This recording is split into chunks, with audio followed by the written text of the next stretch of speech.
Thank you, Joe. It happens by coincidence that I'm giving this talk on Monday just after the Friday workshop that was held by the Institute of Society and Genetics and Beck with title, What Makes Us Human? ? And these two talks are very complementary to each other. In their presentation, the focus was on brain architecture, the genetics, language, with culture sort of in the background. In my talk, culture will be in the foreground, and brain architecture, the genetics, and language will be in the background. Since I'm talking about the viewpoint of what makes us human from a cultural viewpoint, it's useful to begin with a cultural comment from Claude Lévi-Strauss, who wrote, "It seems as if the great apes, having broken away from a specific pattern of behavior, were unable to reestablish a norm on any new plane. The clear and precise instinctive behavior of most mammals is lost to them, but the difference is purely negative, and the field that nature has abandoned remains unoccupied." And of course, he goes on to argue that what occupies it is culture. We find a somewhat similar viewpoint expressed by Dobzhansky. Mankind is biologically unique, in some ways radically different from all other biological species. The human species is engaged simultaneously in two different evolutionary processes. One is biological evolution, the other is the evolution of culture, and this is uniquely human, save for diminutive rudiments found in a variety of animal species. But that biological view has changed over the years, and today we find comments more like the following. In our view, a narrower definition that automatically restricted culture to humans would act as a barrier to understanding the evolutionary roots of culture. Anthropological definitions typically refer specifically to the human nature of culture centered on language, symbols, teaching, and imitation. Human-centric definitions of culture leave little or no room for understanding the evolutionary origins of human culture. So from that viewpoint, we can refer to what they're talking about as Model 1, that if we're looking at the transition going from old world monkey to ape to hunter-gatherers, that the transition would essentially be seen as a continuous one with modification along the way until we arrive at hunters and gatherers and eventually to modern societies. Whereas the earlier viewpoint, which we can refer to as Model 2, while recognizing, of course, the transition, evolutionary transition from old world monkeys to the great apes, we see the transition coming forward to hunters and gatherers as more like a phase shift in which there's a discontinuity between the two of them. And that's what my talk is going to be about. Do we understand ourselves from the viewpoint of Model 1, or do we understand ourselves from the viewpoint of Model 2? In order to do this, the talk will be in two parts. The first part is to examine what does seem to be that pathway going from the old world monkeys to the great apes to the hunters and gatherers, and how did we make that connection from the great apes to the hunters and gatherers? That'll be the first part, to argue the nature of that connection. And the second part, picking up on that, and indeed just to anticipate, as you might suspect, I'll be arguing for a phase shift. The second part is to say, well, if there is a phase shift, how did it take place and how do we account for it in an evolutionary argument? So to do this, we need to begin with our old world monkeys. And for the primatologists in the room, I apologize if I'm excessively simple-minded in terms of my view of monkey societies. So I'll apologize in advance.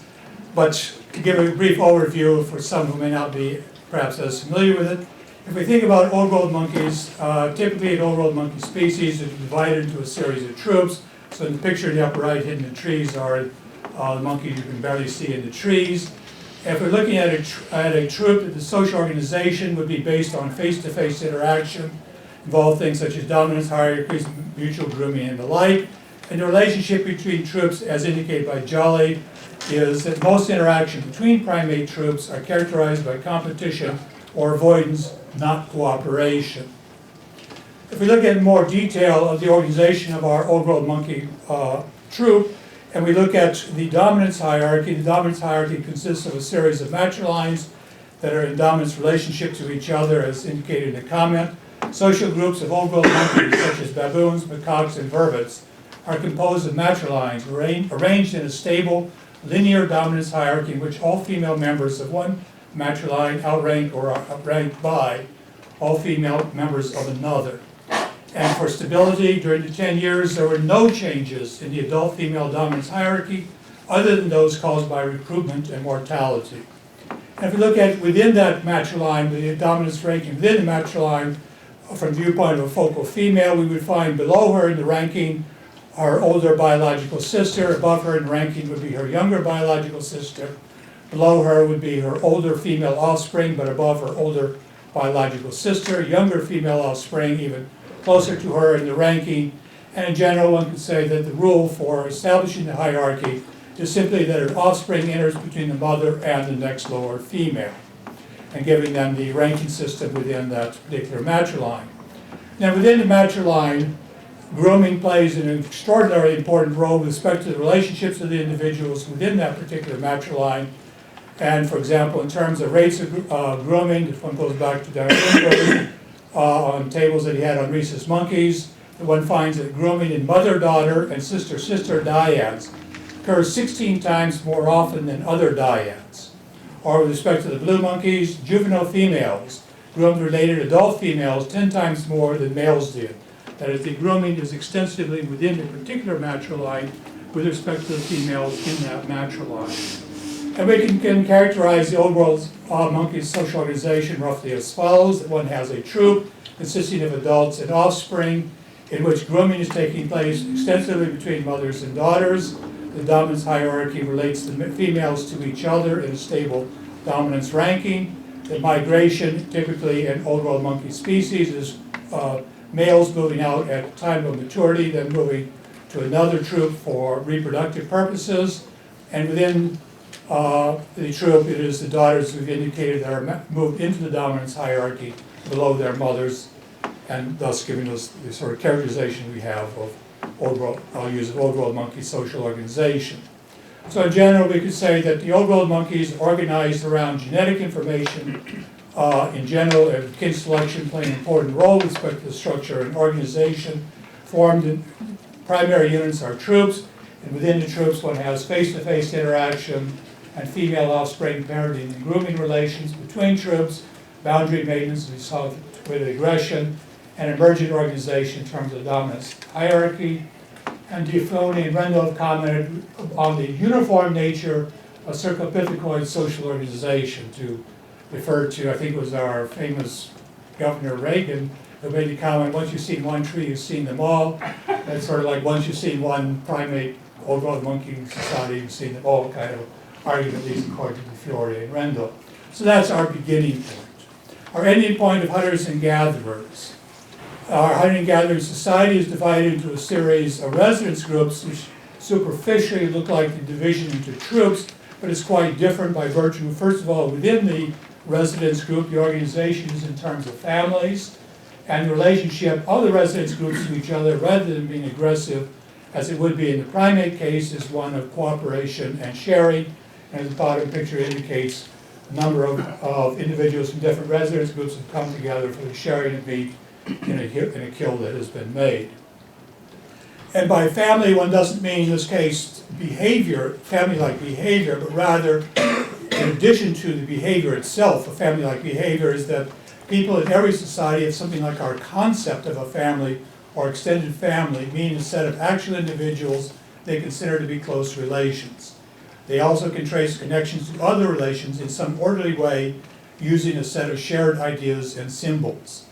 And the structure that we get from this, the structure one has in residence groups across different hunting and gathering societies is quite varied. For the Silic Inuit in the Arctic area, the residence groups were structured in terms of father-son leakages, as indicated in the diagram, triangles, males, circles, females, horizontal lines, siblings, vertical lines, parent-child, equal signs, marriages, and women are marrying out by virtue of cousin marriage. Their daughters are marrying out and living with their husbands in different residence groups, and for this residence groups, women are moving in as wives. If we turn to the Kalahari Desert, to the Khomsan, the kind of residence group they have is structured in almost as different as one can imagine. Richard Lee has characterized it as structured on siblings, spouses of siblings, siblings of spouses of siblings, spouses of siblings of spouses of siblings. That is a very horizontal structure for a residence group, that they do not have cousin marriage, And so we get a very different kind of structural organization for the residence groups amongst the Kungsan than amongst the Inuit.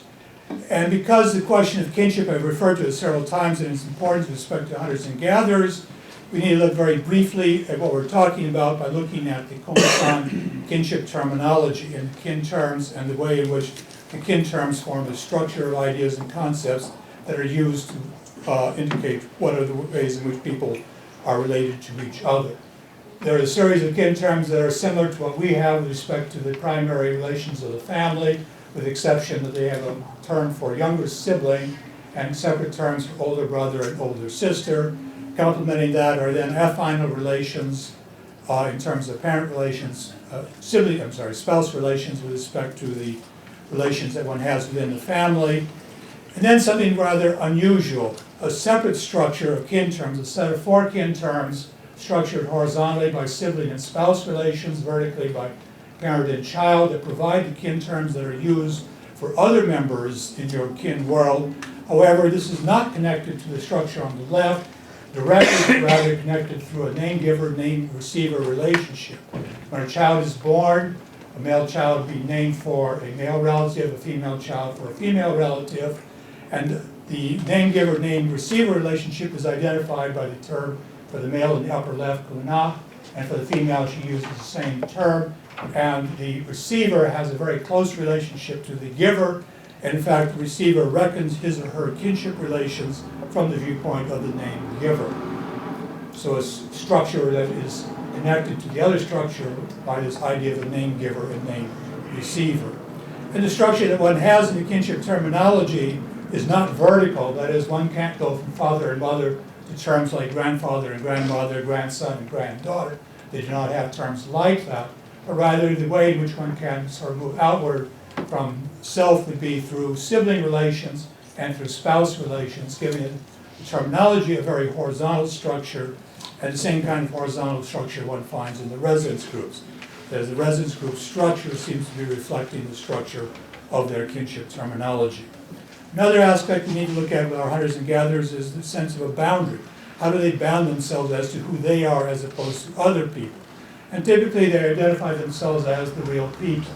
The Kungsan refer to themselves as Jiwasi, which may be sensibly grasped as the real people. The Jaha in northern Malaysia refer to themselves as Minra, or real people. The Beaver Indians of Canada call themselves Danaza, or real people. The Owens Valley Paiute name themselves Numai, meaning the people. The word Inupiat, the name of the Inuit group in northwestern Alaska, means the real people.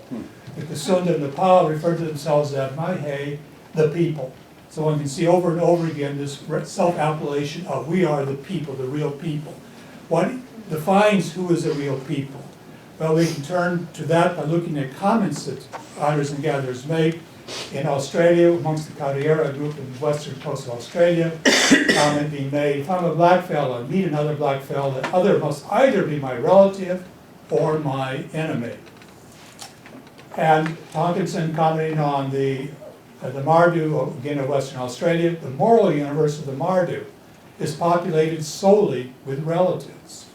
And amongst the Inuit, talking about sharing of food and resources, pre-contact northern groups used a wide range of means to ensure the allocation of food resources within primary cooperative, mainly kinship-based groupings and redistribution that situationally extending to entire communities. So the notion of who are the real people translates into who are my relatives. My relatives are the real people, other people are not. And so we could characterize it as an emergent group boundary that arises out of the extent to which one can identify who are your relatives. And so the real people, the moral people, the ones with whom the social interaction takes place then are your relatives, and the boundary is the boundary in terms of those who can recognize themselves as kin. Those who cannot recognize themselves as kin are stranger, enemy, and to be feared. So for our hunting-gatherer endpoint, rather than having a genetic information, kin selection kind of system, we have instead a cultural information system where we have a residence group built around cultural concepts and ideas.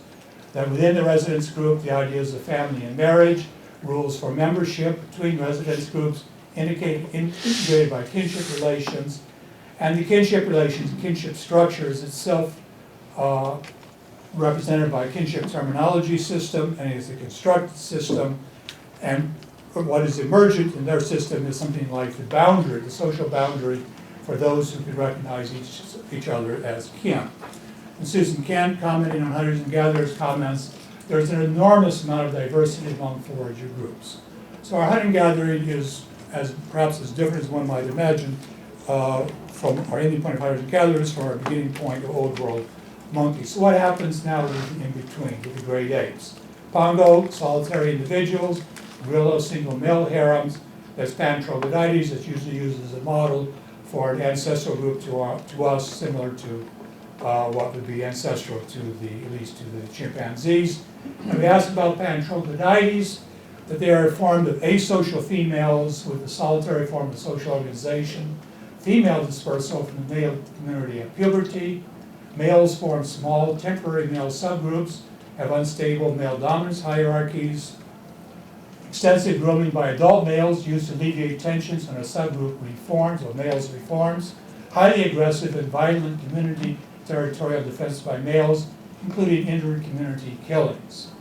And if we characterize the kind of social organization that they have, it's been characterized as a fission and fusion social system. If we think of the community of chimpanzees, a set of individuals that are utilizing the same area for resources, but not living together as a community, as a single social unit, but rather organized together as small units of males. Females is indicated as solitary, and it is the daughters that migrate out at time of puberty in terms of moving to other communities for reproduction.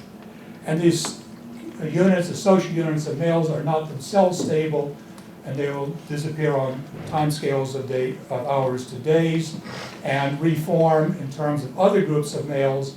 And it is within those groups of reforming males that one also finds extensive grooming taking place.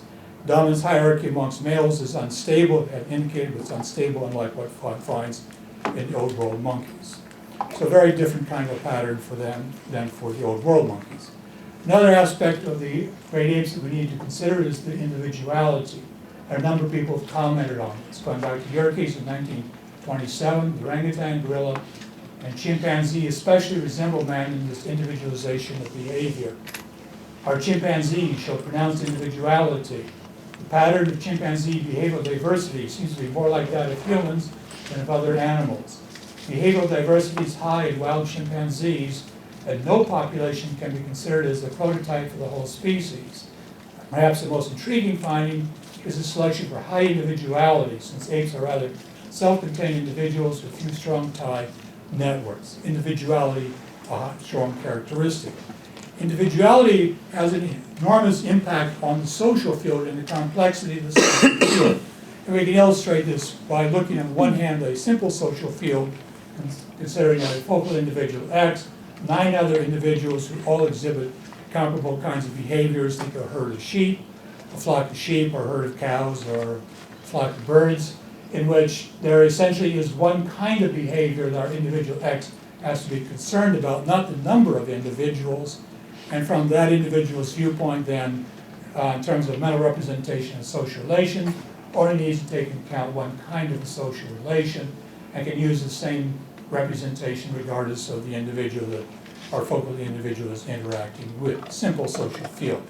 For the same social field, if we introduce individuality, and now each individual is an individual exhibiting distinct behaviors different than what other individuals provide. We have 9 different kinds of behaviors, high diversity of behaviors across individuals, as many different kinds of behaviors as individuals.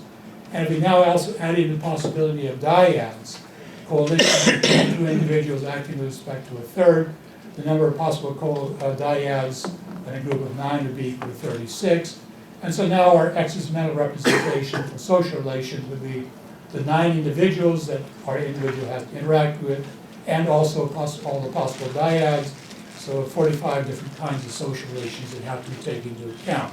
So the size of the social field has not changed, 9 individuals, but one has gone from a social field with one kind of behavior that needs to be taken into account to one in which you have 45. There's an enormous increase in the complexity by virtue of individualization.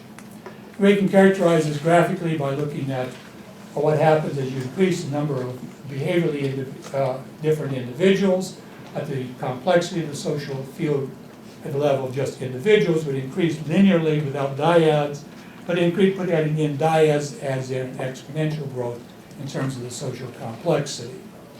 At the same time, we also have a cognitive limit, coming back to the talk on Friday, in terms about the brain aspect of it, that the brain has a limitation on what it can process in terms of complexity. And if we then take that into account and look at the potentially growing complexity of the social field at some point, one runs into a bound with respect to what the brain is capable of doing, which gives us then an upper bound on the size of the social field that one can take into that one can have with that kind of a brain size. This is the kind of argument Robin Dunbar has used for his social brain hypothesis in terms of arguing about was there adaptation to increased complexity amongst the primates, that in fact it was through the increase of the brain size, which he measured through the neocortex ratio. So if we have a relatively simple social field initially, and if the number of individuals is increasing, and the social field is becoming more complex, then one has an increase, the argument, in terms of the neocortex ratio as a way of accommodating a more complex social field. Or another way that it can be accounted for is not by changing the neocortex field, but rather by changing the organization and the structure of the society.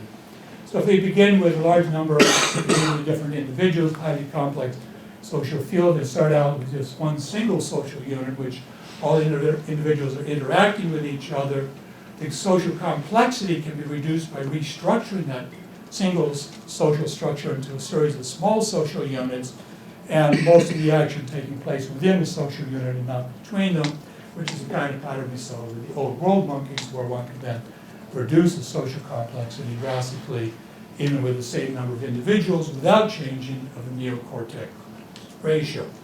So let's use these two ideas and apply them to our primates, beginning with the lemurs on the far left side, neocortex ratio for the lemurs, the arboreal old world monkeys, the terrestrial old world monkeys, and then pan at the upper top, both pan paniscus and pan trophodites. The lemurs fit very well with the notion of a simple social field by virtue of the fact that, as Jolly has commented, relationships are remarkably black or white, either almost wholly affiliative or almost wholly antagonistic. So apparently when one lemur meets another, it's either going to be affiliative or antagonistic, and that's all a lemur has to essentially deal with. As opposed to our old world monkeys, which have a more complex world by virtue of the way it's organized and structured and greater individuality of the individuals within it. And for the arboreal old world monkeys, given that they have a relatively small group size, only a few matrilines, and arguing on the basis of the number of behaviors within a matriline, number of different matrilines, the social complexity of around 6 in our diagram. And in the transition point from the lemurs to the arboreal old world monkeys, the major change has been with respect to the neocortex. It's primarily a response, as Dunbar is changing the brain aspect to deal with the increasing complexity, but part of it has also been handled by the change in the social organization. Coming forward to the chimpanzees with a high degree of individuality, and where dyads now become an important aspect of the social life of our chimpanzees. And if we simply look at the neocortex ratios, a rather linear relationships quite well through going through the arboreal, the terrestrial, over to the chimpanzees. So it's as if the neocortex portion has changed more or less in accordance with the kind of structural organization one has with respect to the old world monkeys, but the individuality that has been introduced has changed and introduced a high degree of complexity in terms of dyads, and they have responded to that by reducing the size of the social units that they are dealing with. There's small groups of mates being sort of the focal point for individuals interacting with each other. So a large community, but a community made up of very small units. So let's put that together in terms of the idea of a cognitively constrained group size. That for the lemurs, the group sizes are not large despite the simplicity of their social world, and in principle they could have a quite large social unit, much like one could have a large flock of sheep, but there seems to be an external constraint that the low and erratic food availability is a constraint on lemur group size. For the old world monkeys, between the arboreal and the terrestrial, and extending that line forward to the size we get of the community of chimpanzees, the size of groups matches very much resources. Foraging, party size is adjusted to the abundance of fruit. Coming forward to the chimpanzees with a large community size,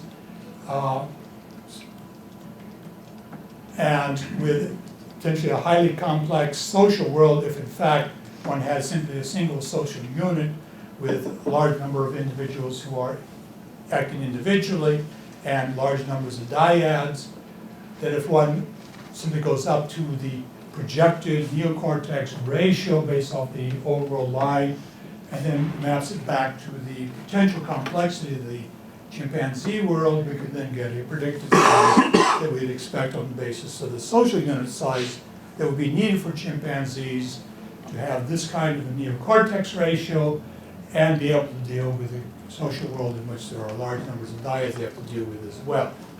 And if we look at data on the chimpanzees, the social units are on average about 6'6", as indicated here, and the party size appears to vary little across habitats varying from forest to savanna.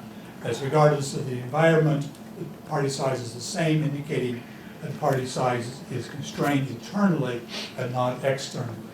So what seems to be happening then with chimpanzees is they've run up a barrier, a cognitive barrier with respect to the size of the social units that they can deal with given the increased complexity of their social complexity of the social field that is due to individuality. So let's indicate what we mean by that in terms of our cognitive constraint. So looking at the anthropoids, monkeys and gray apes on the one side and Homo, ancestor to modern on the other, and some of these sort of ways in which we can look at them going from one side to the other. One, of course, is basic genotypic transmission, the biological aspect of it, which is a constant, obviously, across all of our species here.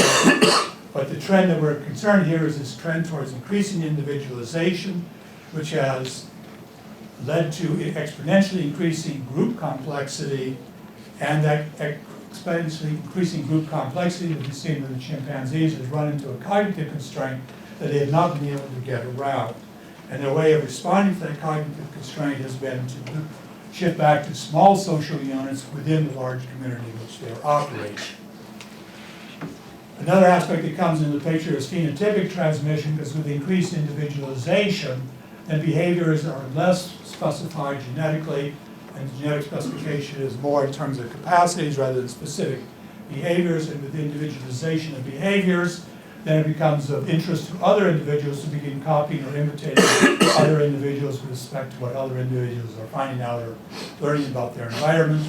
And so we see the introduction of phenotypic transmission coming into play here, and then becoming an important aspect as we go forward. But phenotypic transmission does not solve the cognitive constraint. The cognitive constraint is still there. What was required instead was a different way to organize the society, rather than doing it on the basis of the kind of organization that one had with the anthropoids in terms of face-to-face interaction, which is where the problem of individuality makes the social field so complex, that one had to have a different mode of interaction, which it is not individual behaviors that you're interacting with, but rather social roles and behaviors associated with social roles. And these have been captured within the idea of a cultural kin relation system. So the argument I'm making is that the resolution of the cognitive constraint was through the development of a different system of social organization based on a kin relation system. And it also involves a different kind of transmission, cultural transmission referred to as enculturation. And what it also then did was make possible a different trend in terms of, rather than what we see here, going back to smaller units, that once that sort of cognitive constraint was eliminated through the kinship system, then enabled the possibility of developing large societies. And of course, as we know, with human societies, we can have several billion people in the same society as indicated in China today.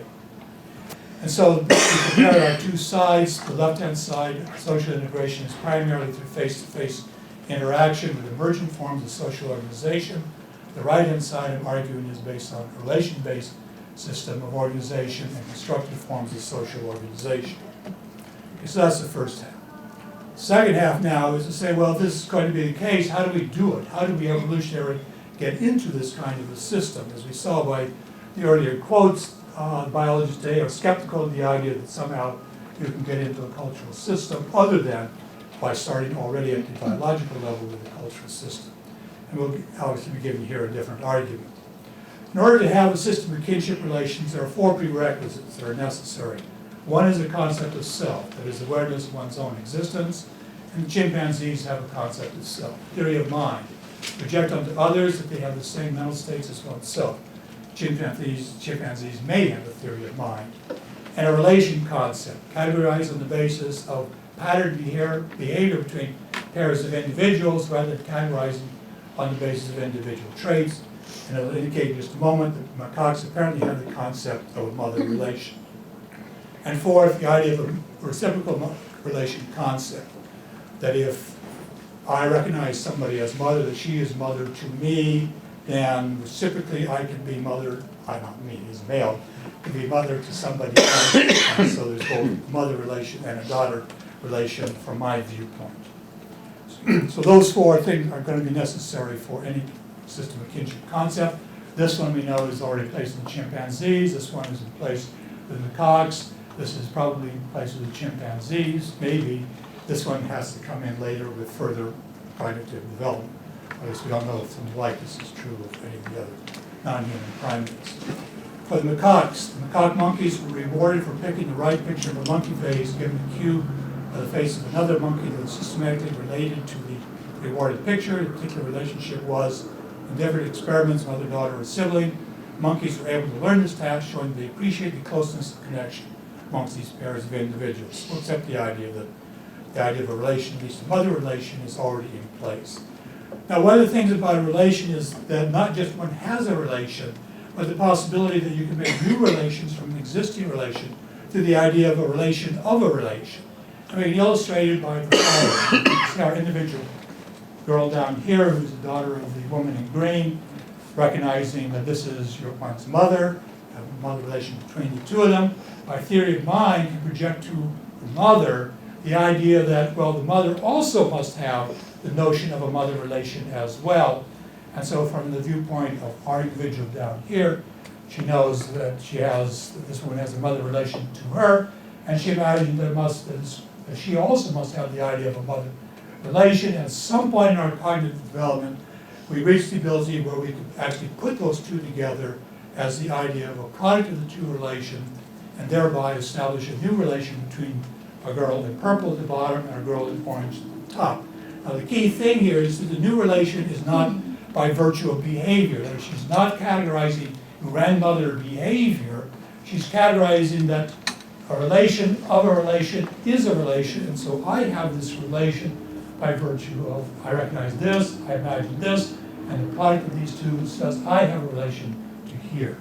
And this is the key aspect of kinship systems, is this ability to construct relations in a product manner in this way.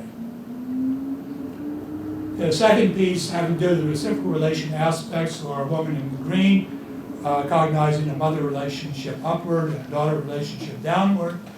If she projects the daughter relation through theory of mind to the woman in orange, then she could imagine that, well, the woman in orange has the idea of a daughter relation of which I am the target. That is, I am the target of a relation from the woman in orange's viewpoint. So the reciprocal relation leads to self as a target of other. Not just I have relation to others, but others have relations back to me. Third piece is what happens with the fact that since the relations were originally constructed, as we saw in the macaques, on the basis of behaviors, and presumably the relations have associated with them behaviors. That is, the mother relation is not just an abstract idea of a mother for a macaque, but rather the notion of behaviors that are taking place in terms of female parenting. So we now include that as an aspect in which there is a behavior that's associated with the relation that also can be projected as part of the relation. That when our woman in green projects this relationship to the woman in orange, projecting, as we saw before, that relation, and projects also the notion of the behavior, then she not only is cognizing the idea that I am the target of that woman via this relation that I know about, I imagine she has a similar relationship for which I am the target. And because I associate this behavior with this, that is, I do this behavior as part of this relation, that I also imagine that this woman does this kind of behavior as part of that relation as well. That is, she will be acting in that way towards me. And on the basis of the idea that she'll be acting that way towards me, I am willing to engage in that behavior towards her. And with that, one has what Talcott Parsons has discussed as social interaction. The social interaction behavior rises through one individual directed a behavior towards another individual in the belief that the other individual will respond with a similar behavior back towards yourself. That is, you do the behavior on the basis of your belief. Now, of course, we know the difficulty with a system like this is cheaters. That is, our woman in green may indeed engage in the behavior B on the basis of her beliefs as to what she thinks is going on. There's no guarantee that the woman in orange will in fact engage in the behavior. The woman in orange is, as everybody here I think is quite well aware, may simply cheat and just simply take advantage of it. So by itself, this is not going to go very far. What does make it work is the last part we need, which is that it's not just one individual in isolation has the concepts, but these concepts are shared. If these concepts are shared with other individuals, that it's not just our woman in green who has the notion of these relations, but the woman in orange also has the same relations in her mind, then our picture changes in the sense that, again, our woman in green projecting onto the woman in orange, as we saw before, and engaging in behavior B towards the woman in orange on the basis of our projections. If the woman in C also has the same ideas in her mind, that is, relation in her mind, that she can project that onto the woman in green, and then imagine that the woman in green will be acting with behavior B towards her, since the R relation is directed from the woman in green towards her, the behavior is associated with it, and so she imagines the behavior will take place. And so independently, the woman in orange, by the same kind of mental process, recognizes that, well, maybe I should engage in behavior B towards the woman in green, because I expect her to act that way towards me. So both of them independently, in fact, are engaging in the behavior, neither dependent upon the other doing it, but by virtue of the fact that they both share the same relation system, and they're both led in the same way to similar kinds of behaviors, and now we get reciprocal behaviors, in which our woman in green acts with behavior B towards orange, the woman in orange in return acts with behavior B towards the woman in green. In effect, the reciprocal relations R and S become a marker for individuals who will reciprocate behavior B when behavior B is associated with relation R to reciprocal relation S. That is, this resolves the kind of problem that one is running into constantly. We're trying to make a genetic argument about cooperative behavior at a genetic level, which is, in effect, genetic behavior that leads to cooperation only works if you can direct it towards individuals that you know are going to reciprocate. And the whole issue then has been, how do you know that? And here it is not out of genetics, but rather it's out of relations, in which if you know that somebody has the same relation as you do, they are somebody to whom you can project the behavior, and they will be doing the same thing towards you. That is, the world of those who you should be engaging in the behavior B towards is the world of those who share the same relationship system as you do. Consequently, the likelihood of the potential functional benefit accruing from behavior B actually being realized for reciprocal behavior depends on group members mutually recognizing the relations in their associated behaviors, which is exactly what we said is going on with hunters and gatherers. That the real people are those who recognize each other as kin, that is, the ones who share amongst themselves the same ideas of who are kin and the idea of kin relations. And so the fact that the hunters and gatherers are bounded in this way then makes perfectly good sense, because that is indeed the boundary one wants for the system like this to be able to work. Okay, with that in place, we can do a little bit more very briefly, which is, what is the size of the group? How big is the group going to be that can mutually recognize each other as kin? It's how big are hunting gathering groups going to be? If we think of a residence group on the order of about 25 individuals, the members of it as first order kin, since they are raised with the child is raised within that group, knows these individuals directly as kin, and think of maximally each individual in that group being connected to one other residence group. and that these would be second-order kin that one would be computing through the kinship system. Ones I don't necessarily know directly they're my kin, but I can compute them through my kinship terminology system. What is their kin relationship? The number of second-order kin would be on the order of 25 to 30 individuals. The number of second-order kin would be on the order of 625 to 900, and adding these 25 would get the size, predicted size of our hunting-gathering group. Now, if you look at the size of hunting-gathering groups, these are data from Liz Binford and the compilation that he made of all hunting-gathering groups that he could find. One finds a bimodal distribution, and the anti-mode for the bimodal distribution is that 825 individuals, remarkably just about in the middle of what we've indicated over here. Simple hunter-gatherers are the kind we're talking about on the left, complex hunter-gatherers over there on the right.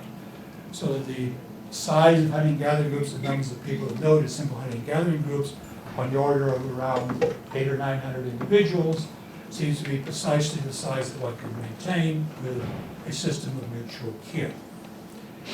And how does one get to a larger system from that? Well, to get to a larger system from that, hunting-gathering groups characterizing humans from the Upper Paleolithic to the Neolithic, with the Neolithic and agriculture, a major change in kinds of social organization, which one is able to integrate together multiple societies like this, not through extending kin relations, but rather through the process of what's often referred to as descent groups, that is recognizing relations on the basis of common descent. And through common descent, then one has a system by which one can integrate together a large number of groups to make much larger societies. And so we get a capacity then for changing from smaller to larger societies on the basis of structural changes in the system of organization. Conclusions. In our old world monkey ape hunter-gatherer transition, that for this part of it, we are looking at a genetic basis for the society. It is to understand the societal system, we look at genetics and then some other aspects that come out of that in terms of face-to-face interaction, individual behavior, emergent social systems, isolated units. When we come forward, and then it's argued coming forward time to the hunters and gatherers, that we have a phase shift by the introduction of a kinship system, which has radically changed the basis of the social system from this kind of a social system to an entirely new kind of a social system based on a shared relation system, conceptual boundaries, interacting units, on the basis of kinship relations between them, a constructed social system of acculturation, and we have a cultural basis for society.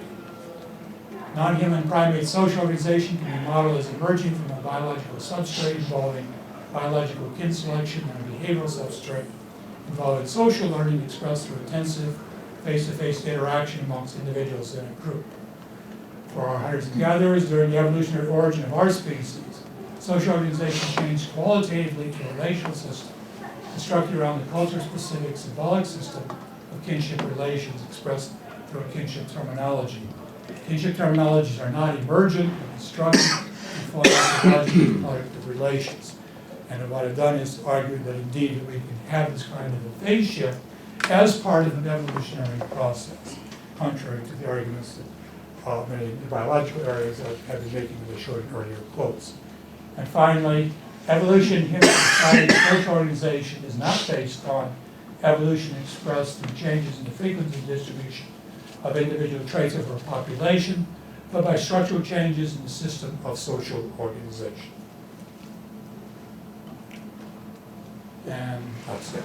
And for acknowledgements, various places I've given papers, I've been asked to give papers on this, folks that I've talked to, and I also have a huge debt to my wife as well, without whom the book that I wrote for what I received would not have been written without her encouragement.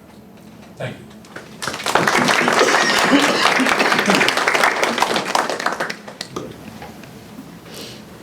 Gail. Right. It occurs to me that something else may be going on at the same time that you're identifying stages in behavior and kinship systems. It's increasingly looking like altriciality, our very, very prolonged, extended development of our offspring, was occurring at that same time. Yes. So you've got infants that are perhaps almost as helpless as our own for almost the same amount of time. And therefore you would have an additional input Yes. into this phase shift. Yes. In that the need to care for those needy offspring. Yeah. No, I agree with you. I don't disagree. I agree with you entirely. And there's not only that, but there'll be obviously a whole series of things that are taking place, because there's no sort of single direct, no single force, as it were, that's pushing the whole thing, but rather a number of things are going on in hominid evolution that were pushing in the direction of how does one get away from the kind of system that one had with the chimpanzees, where you didn't have a highly integrated system. The chimpanzees, you don't have, females and males are not integrated together. You got females up there doing their own thing. Males are having a hard time even trying to make small groups of males. And coming forward, we can see a number of situations in which that kind of arrangement can't be working given what the hominids are doing. Now, truciality is an aspect of it which is pushing towards a more integrated system. And to get that more integrated system with the individuality at the same time required that you begin to move into something like beginning to recognize kin relations as a way of understanding of how individuals are interacting with each other. So yes, that would definitely be part of it. Could you go back to the slide with the cognitive constraint diagram? Yes. So I know that you're very familiar with this, but given the interdisciplinary nature of our forum, forgive me for reminding some of our colleagues of things that you already know. So the split. This one? Yes, thank you.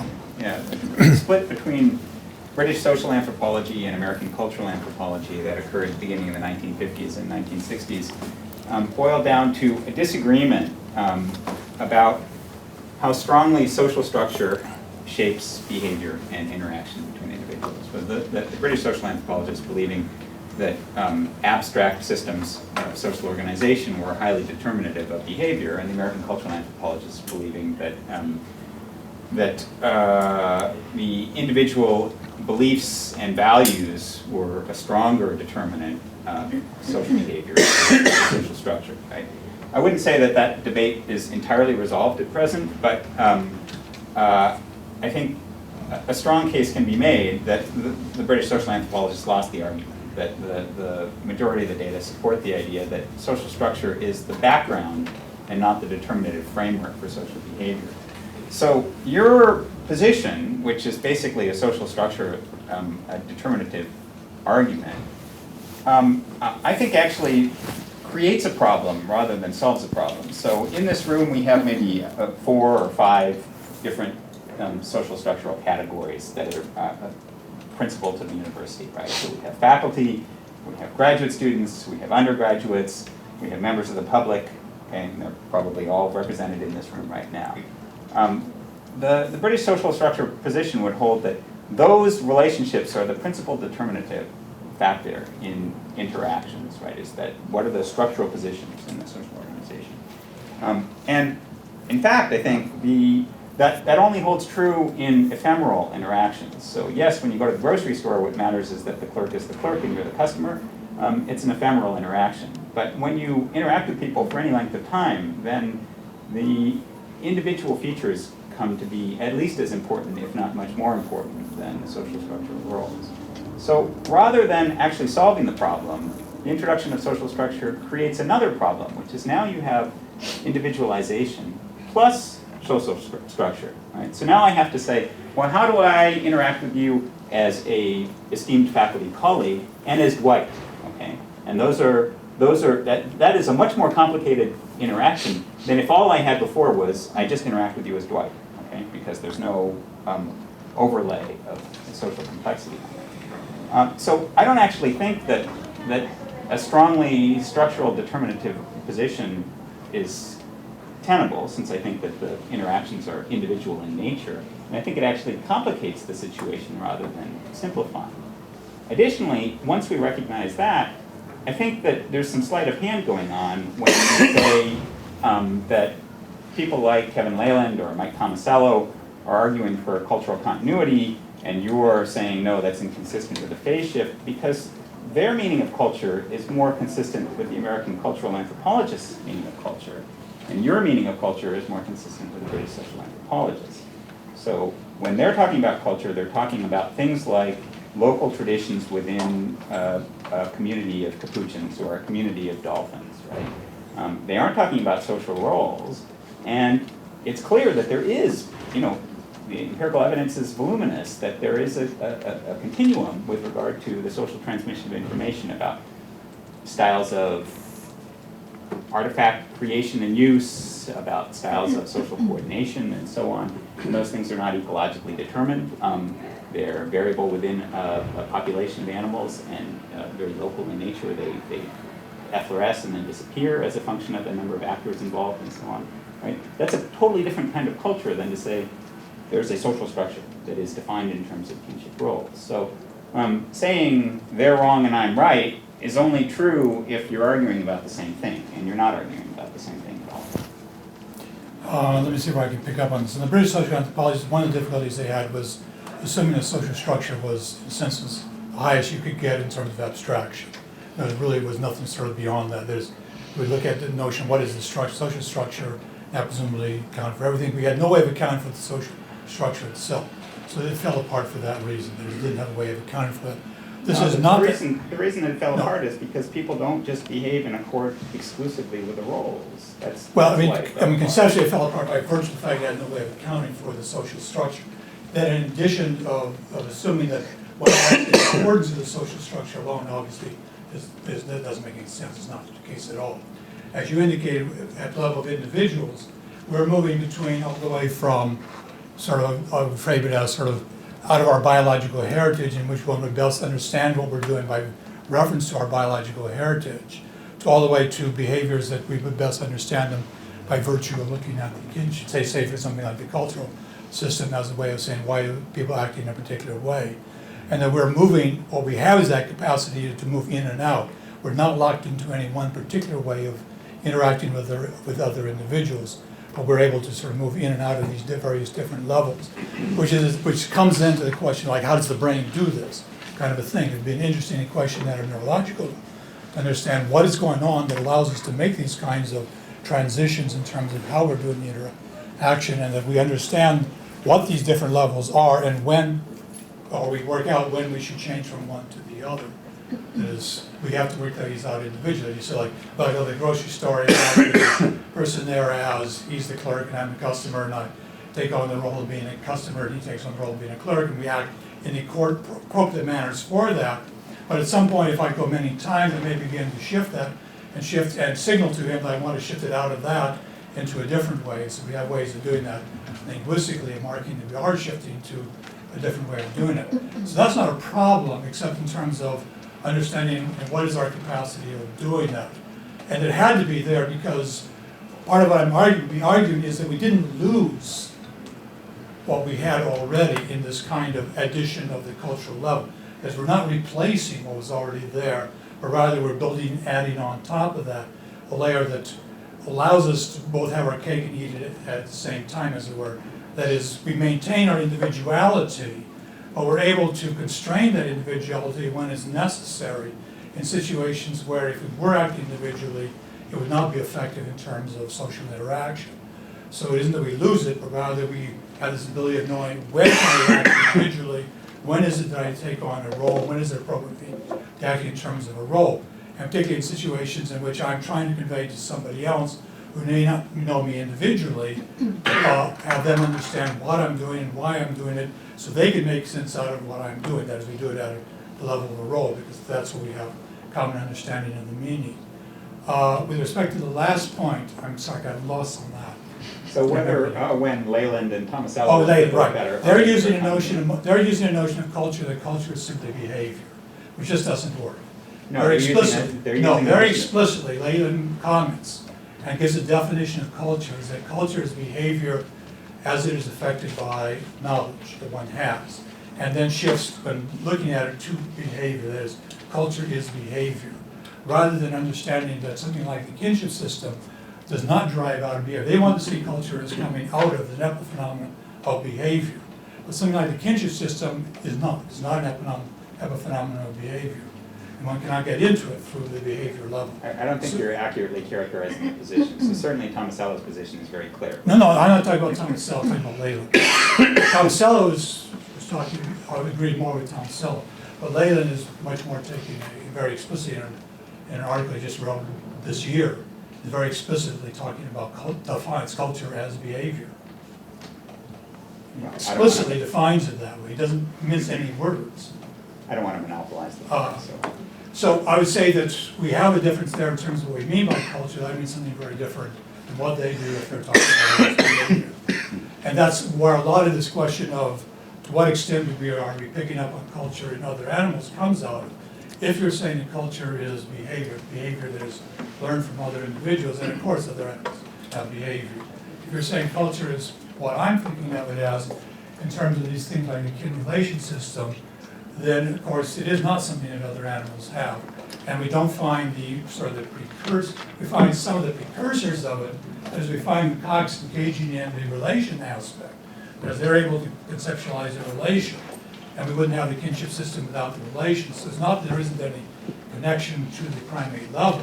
Indeed, there is. That is, the ability to conceptualize a relation in the first place is already at the top level, which is the old world level, old world monkey level, so that some of the pieces are already there. Putting it together, particularly putting together through the notion of a constructed system, is something that the primates cannot do. They cannot do it for a very simple reason. They don't have a big enough working memory to do it. The working memory is too small. The size of the working memory you would need to be able to talk about relation, and relation being a relation is beyond the size of the working memory of chimpanzees. So there is a real barrier here in terms of what they can do with respect to the rudiments that they have, and they cannot put it together in the way that we put it together during our hominid evolution. So I think this follows up on Dan's question. He said that the concept of a relationship was a barrier against cheating and free riding.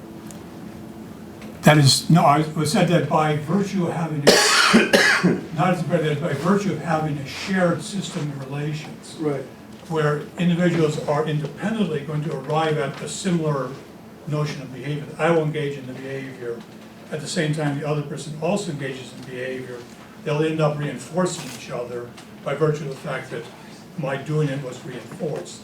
That is a way in which one can see how we get reciprocal behaviors arising, in which the issue of free riding doesn't arise as long as we're talking about the, I don't want to say it doesn't arise, because obviously it arises under any social context. Free riding is always a possibility. But sort of the underlying aspect of kinship relations is the fact that one has expectations about how you're going to act as a kin, you have expectations how I'm going to act as a kin, and we act according to those expectations, and we find our behaviors are reinforced in that sense. But it seems to me if we think about human culture, the next step is taken, which is those behaviors are not only expected in the predictive sense, they're regarded as normative. Yes. So it's not just that I had the concept of mother or daughter, but the concept of good mother or bad mother. Yes. And that some third party looking at my Yes. behavior could judge and act accordingly. Yes. So where does that come in? Precisely with kinship. Hmm? Precisely with kinship, by virtue of the fact that we have an understood notion of behaviors, of what kin are like, how kin should act and behave with each other. In which case, this precisely comes to the fore. As you act badly as a kin, then you be judged as acting badly. But you told a story where we got to theory of mind, so I could imagine that somebody else thinks of me as a mother or a daughter. But never to the point where there was a moral spin put on that.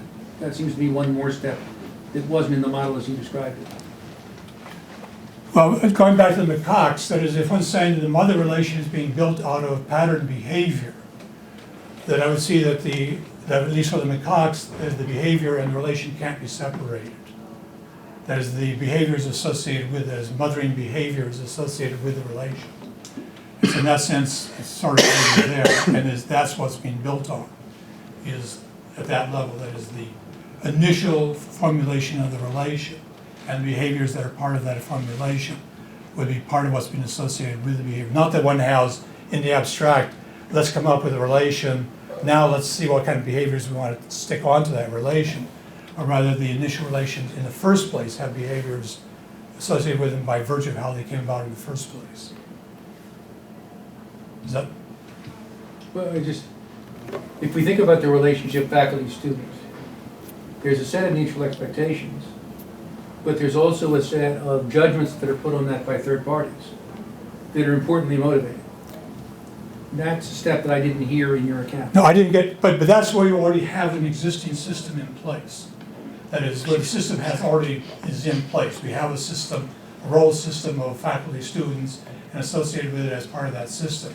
I was just getting at what seems to be the way we get into it from an evolutionary viewpoint, where we have none of that in place. And saying that just simply by virtue of the fact that the way we get the relation in the first place, how the macaque gets the relation, already builds into it an expectation about behavior, which can then be carried over as part of it in the initial formulation of the idea of putting together relations in this way. When the system is being put together, I mean, obviously there's much modification that's going to take place in the sense of other stuff that one begins to build on top of it when everybody has a notion and agreement on the notion of a role system, of what kind of behavior one has as part of that role system.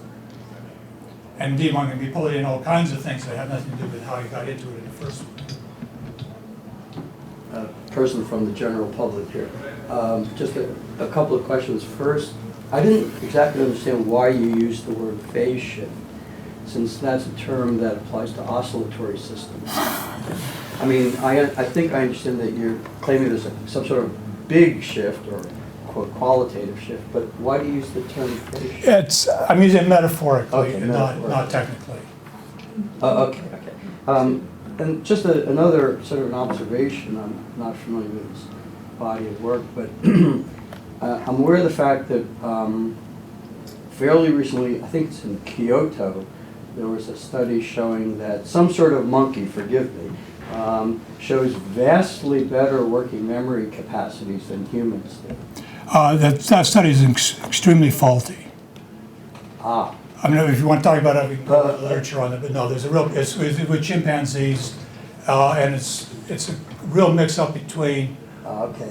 photographic memory, assuming that photographic memory is the same thing as working memory. They have nothing to do with each other. No, it's a completely faulty study. Well, we could talk about that. I'll be happy. Okay. Thanks. So can your theory explain why there are so many different cultural kin relation systems? Yes. By virtue of the fact there's relatively few constraints on how you bring it together. Let me say there's two aspects to it. There's one, there are constraints structurally with respect to what you can put together.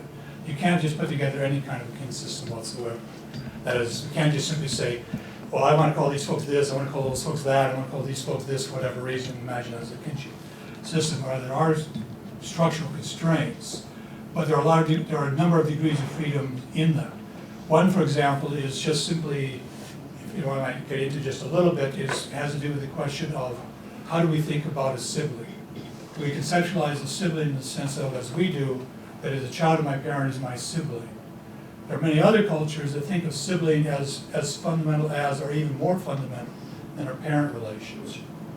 And that difference between whether you think of sibling as a primary relation or as a secondary relation leads to the difference between what are referred to as classificatory and descriptive terminologies that a major division of human kinship systems fall on the basis of that difference alone, how people conceptualize the idea of a sibling. So small differences about some of these relations can have major consequences for the structure that you build out of those relations. And so yes, it does account for it by virtue of the fact that this is not a highly constrained system. It's not like the number system where there's only one arithmetic that you can come up with that's consistent with the basic properties of arithmetic. You can't come up with any alternative. Well, logically, there isn't any other consistent way of doing it. Well, with the kinship systems, you do have alternative ways of achieving the same kind of computational system that's symbolic and internally consistent as a system. And that seems to be what's accounting for the different kinship systems that we have. Yeah, I'm just wondering about you dealt with the maternal relationship, but in order for the paternal relationship to be known, there almost has to be long-term pair bonding between sexual partners. And so to get a cohesive culture going, don't you almost have to have something that so that you can bring in the fraternal lines? Come to the AAA meetings this coming week on Friday, and you'll hear a paper exactly on that, called Why Marriage. And because that's exactly the topic we're taking up, is why marriage? Why should there be marriage? Because marriage is a very peculiar thing. I mean, obviously, it has no biological counterpart, and it's not simply the codification of pair bonding, as some people like to think of it. Pair bonding is not the basis of marriage in most human societies. Human societies do all kinds of bizarre things in terms of marriage, and sometimes it looks like pair bonding. Like in our society, we think of an emotional attachment between two people as the basis for marriage, but that's rather unusual in human societies. So it's much broader than, and much what seems to be behind marriage, if you want to say what's sort of common across marriage, is the notion of social legitimization of offspring.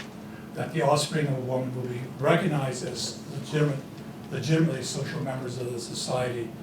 It's sort of a quid pro quo, which is effectively saying to women, if you marry, according to what we understand in our society what marriage means, then we will recognize your children as legitimate children in our society. And how one gets into it, why one gets into a marriage system, we argue, is not coming out of pair bonding, although that's in there, that's a piece part of it, but rather comes out of how does one get into this kind of symbolic systems that we have. You cannot do it without recognition of a father relation. That the only way one can construct the father relation is through marriage. Sort of the two go hand in hand, which is why when we look at human societies and we talk about family, that anthropologists always say, talk about not just husband and wife or mother and father, but mother and father, husband and wife as sort of inseparable concepts in family. That is, marriage is an inseparable aspect of it. That's basically our argument that the fact that the male is indeterminate was highly problematic. You didn't have a way of identifying a male as father in the way you have a female as mother. And the only way to do it was culturally through marriage. I suppose you read Shagnon's paper, Man the Rule Breaker, where the Yanomamo men will manipulate the kin term system. They'll start calling women. Okay, so my question is, they'll start calling women by the wrong, according to what the system dictates, the wrong kin term in order to make those women marriageable to their son. And this, of course, makes them unmarriageable to some other set of men. And then there is conflict. And so my question is, are there many studies like that, or to what extent can we say that the actual kin terms that are used for people are the ones that are genealogically appropriate according to the system, and to what extent are those contested and a locus for power struggles? Well, the genealogical appropriate is already problematic because kinship terminologies are not built on genealogy. As we don't start with genealogy, but rather, or rather not necessarily entirely related to genealogy, but more precisely, there are Eskimo groups where basically they can change their kin terms as they want. You just simply say, wake up tomorrow and say, yeah, I think you ought to be my cousin. And they become a cousin. Which has implications in terms of behavior. Because you're not changing what it means to be a cousin, but rather saying that we agree that you should be my cousin. And so now we'll act to each other like cousins, not like whatever kin relation we had before. And it's not constrained by biological or genealogical relations. Or with the Kung San one we saw in terms of the name giver, name receivers, is not a number of societies that have this. What it means is things that for us are kind of odd. Like for us, we have the idea that two brothers use the same terms in the same relations. That if you call somebody grandfather, your brother calls the same person grandfather. If you call somebody uncle, your brother calls that person uncle. Kung San, one brother might call this guy father, grandfather, and the other one calls him uncle. By virtue of the fact that their name giver, name receiver is one generation off from each other. But And then so what's the ontological status of the system if it's so subject to manipulation on the basis of... It's already subject to manipulation within the degree of the system itself. That is, there's a structural logic that limits the manipulation. You can't manipulate it any old way.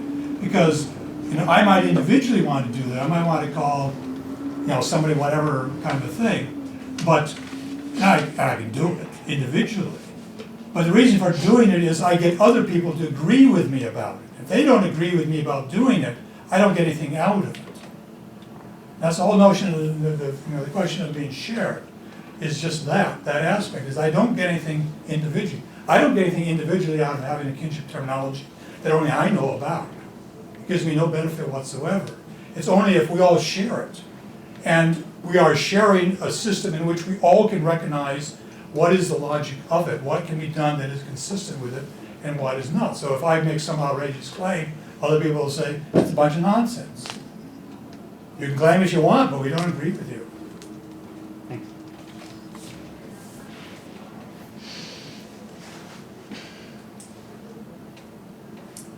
If there are no more questions, I will. Damn. This is precisely the point. I mean, Joe's question, my remarks, and Mark's remarks are all connected in the sense that, as the example that Joe suggested illustrates, the existing structural system does not shape behavior. That is, it is a resource that people use for strategic ends within dynamic relationships that are established. It shapes behavior on first meeting. It shapes behavior Dan, when how many people in the U.S. are willing to marry their cousin? quite a lot, actually. There are a number that are, but most people aren't. Kumsan say you can't marry your cousin. And Netsilik Eskimos say those are the ones you got to marry your cousin. Where's that coming from? It's not coming from any kind of adaptation to the environment or whatever. If you let me It's coming finish, out Dwight. of the terminology. It's coming out of their Of course. system. Dwight, to say that something is an arena within which, individuals strategize and attempt to, achieve their own ends is not to say that it doesn't exist. Those are not the same things at all, right? Now, the point is, if you've used words like free riding, right? That is, you've suggested that that there is a social enforcement, and this is what Mark's question is about, right? Who's enforcing the system? And what the Yanomamo case illustrates is that individuals are moving strategically within the system. The system is not self-enforcing, right? And your multiple levels of theory of mind, and that's what leads people to act in accord, doesn't explain why anyone would pay any cost to enforce the system. So if all of a sudden Yanomamo 1 starts calling Yanomamo 2 by a kin term that doesn't fit any of the prior recognized kin relationships between the parties, but makes that individual available for marriage in a way that she wasn't previously, whether or not he gets away with it is a function of how badass he is. Okay? This is just the arena for contest. So to say that this is what shapes human society is to mistake the tool for the user. And just on how badass he is, or on how ridiculous the claim is? Well, if you're badass enough, at least according to Shagnon, you can make some pretty ridiculous claims. But still, it's going to be a function of both things, right? If something want to make your sister marriageable, that's probably hard. Even if you're really badass. I think that's an empirical question. Right. I don't claim it. Well, at least in lots of social systems, yeah, people can get away with stuff. But some stuff is harder to get away with than other stuff. Of course, to say that there is an arena for contest is not to say that Look, the arena doesn't exist. There's no question that people are strategic in terms of how they act and they behave. And they make decisions on the basis of that. People do things in terms of what they can get away with. But you seem to be thinking, the kinship system or the cultural system is just kind of a minor aspect over there, and it kind of gives some little bit of indication that basically, but the kind of the fact that they are doing what they're doing, you have to be a badass person to do it in the first place, is indicating the power of the cultural system to begin with. If it weren't that, you wouldn't have to be a huge, monstrous, badass person to get away with it. You just do it, and nobody would be objecting to it. It's the fact people are going to be objecting to it because you're violating the system and you're violating their identity because their identity is tied up with that system. So by acting in accordance with it, you are not just simply acting in a strategic way, but you're also challenging other people's identity as to who they are. Think, for example, what happened in the U.S. Must have been 30 years ago, 40 years ago now, when somebody in Texas burned the American flag. One of the reactions to it was, well, we ought to have a constitutional amendment that prohibits the burning American flag. Why? There's no rational reason for that. It's not costly. It's not because this is an expensive thing that somehow you're destroying something. You are challenging people's identity, and people don't like their identity challenged. You are challenging people's identity for what it means to be an American and a patriot by burning the flag. And the reaction was, we're not going to allow you to burn the flag because we don't want to be challenged. And that's exactly what happens. That is it. The fact that people are motivated when their identity is challenged in that way. And it's challenged because they have an identity that is constructed in that sense for them in their cultural system. And the viewpoint that we have about burning flags and our patriotism is hardly universal.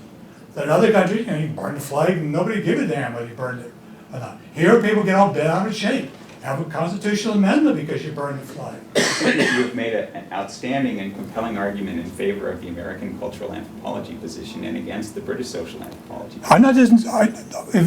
Dan, I said a few minutes ago that one of the problems with the British system was they were not able to account for how you came up with the structure in the first place. No, the principle. But we're talking about structure and kinship in the sense that we're talking about here. This is coming out of American anthropology, not out of British. This is not what the British mean by The kinship principal and problem kinship is the system. assumption that social structure determines behavior, and it doesn't determine. No, I agree. I don't have the slightest degree. Social structure does not determine the behavior in a one-to-one deterministic sense.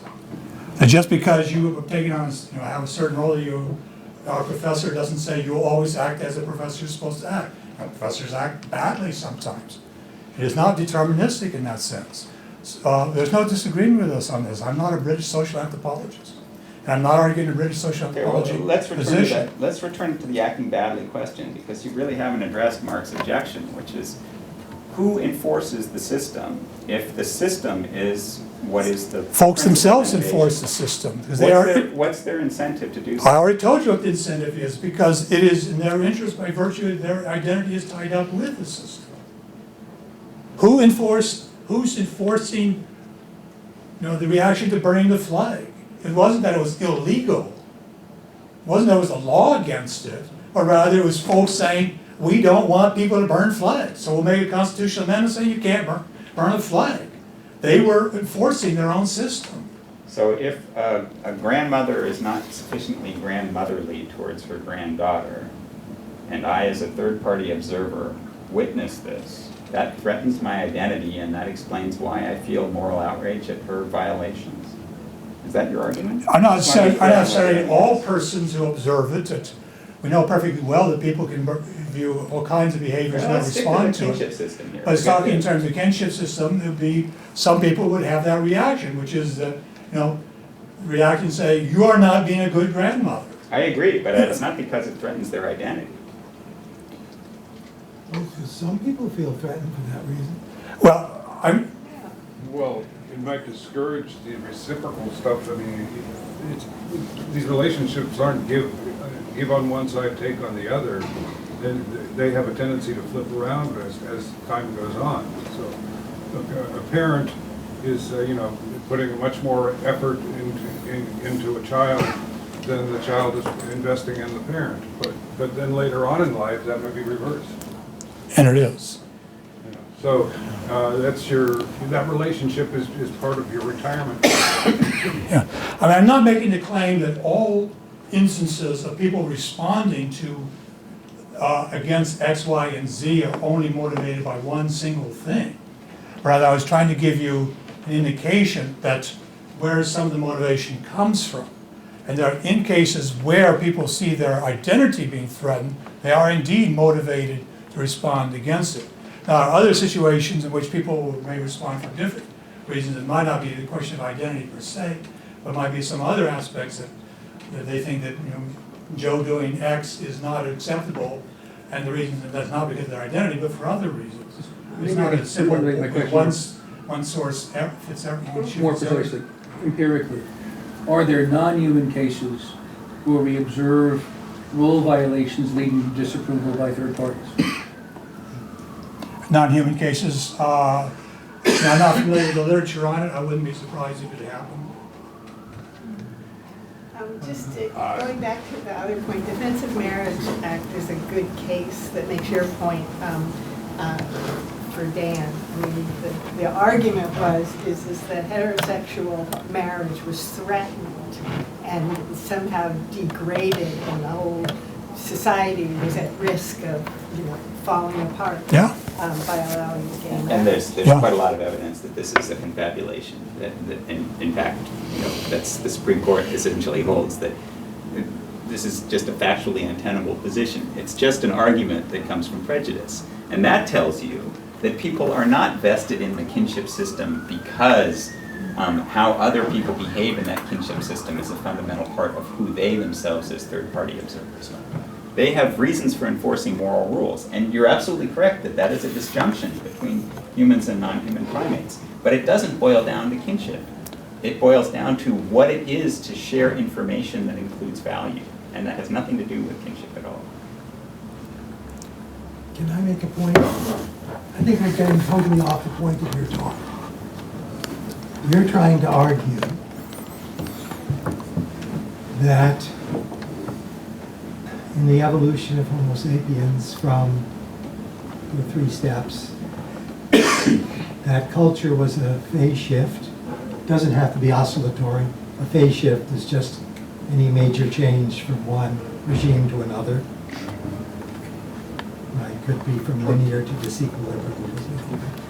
The question is, are there good reasons for doubting any of the 4 prerequisites for the relation? Those four prerequisites for the relationship. There's not enough time now, for it's only 1:30, right? So, in terms of what your hypothesis, it's not yet a full-blown theory, because I'm sure it's not well accepted in the community. Right, so this is an ultimate, we're not talking about. right. I think the more interesting thing is to talk about your hypothesis for the coming into being of the relational culture, and at the time, did the coming into being of the various kinds of kinship cultural things actually result in the reason why Homo sapiens were able to have these large communities, because a specific kind of cultural schema came into being at that time and at that place, and that time and that place had a particular kind of cultural schema which was of a determinative nature at that time and that place. It was the beginning of culture. And later on, all kinds of different kinds of cultural things have sprung up. And we can argue whether or not different kinds of cultural patterns have had different kinds of cultural force compared to individual forces and stuff like this. But in the context of your talk, I'm more interested in that and finding out whether or not those 4 prerequisites on which your hypothesis sits, right? Those 4 things have any validity or not, but it's too late to argue about. But I think you have a very, very interesting and important question. Did the phase shift happen? And are those 4 prerequisites that you hold are there, are they valid? So I think we can go on with that other argument till doomsday. Yeah, some of them, 1:30. right, some of them are, I don't think there's much issue about them. That is, to say, certainly, the notion of the self coming into play as a part of the conceptualization. I think the self, right, that seems to be. That's not much issue Point as one far as is we know. not an The issue. chimpanzees are doing that. The relation's not a difficulty in the sense that macaque, there seems to, the argument for macaque having relations, nobody's challenged that, and as far as I can see, it seems to be valid. Theory of mind, I guess, is a little bit more, is, Yes, I know some people doubt it exists, and they think it's just an empty word. right, but that's something one could probably debate until now and whenever. But something like that is the ability to imagine that somebody else is seeing the world in the way that you're seeing the world, is certainly part of what I'm arguing is part of the notion of kinship and kinship relations. And that when it comes into play, I mean, I don't think we can get around that. That is part of what's going on with kinship. It's not just simply, I have a way of looking at the world of kin, but I often imagine, how do they think about me as kin? Which is what I need, is in that argument, is there's that ability to imagine it from the other person's perspective. And certainly we can do that. The question is, would be more, when does that come into play evolutionarily in terms of our ability to do that? And the other one, the reciprocal aspect, is not too much, which is just pretty much simply saying that, well, if she acts towards me as a mother, if talking about myself as a female, if she acts towards me as a mother, I also act towards that person as a mother, and the relationship I have to that person by virtue of acting towards her as a mother is kind of just like the reciprocal of her acting towards me. And that, again, we know is a fundamental aspect of kinship and kinship relations, that we don't know of any terminology that doesn't build off of that. So again, it'll be a question of where it comes in. In time. In time, right.